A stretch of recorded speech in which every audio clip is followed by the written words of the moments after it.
వచ్చారా పోయి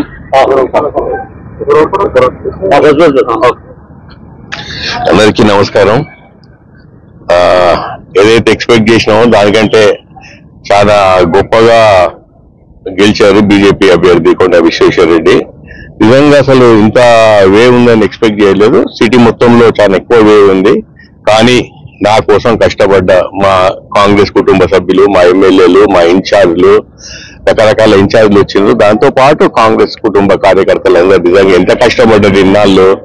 ప్రతిది ఏది కూడా వదలకుండా అన్ని విధాలు అన్ని సాయశక్తుల కష్టపడ్డారు. దాని తర్వాత వచ్చిన ఫలితం ఇది.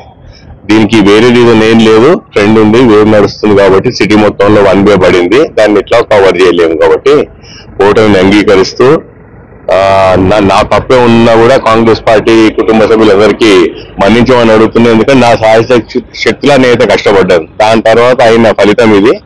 సో అందరం అంగీకరిద్దాం ఓటమిని. తర్వాత విశ్వేశ్వర రెడ్డి గారికి కంగ్రాచులేట్ కూడా చేస్తూ పార్టీ మారడం నేనేమంటున్నా అంటే ఎన్నో రీజన్స్ ఉన్నాయి. ఒక్కొక్క రీజన్ ఎందుకు చెప్పకూడదు అంటే ఆ రీజన్ చెప్తే తప్పైపోతుంది. నేను అందరిలాగా రీజన్ నేనే ఒప్పుకుంటున్నా ఓటమిని నేను అంగీకరించిన తర్వాత ఇంకా దేనికన్నా ఒప్పుకోవచ్చు.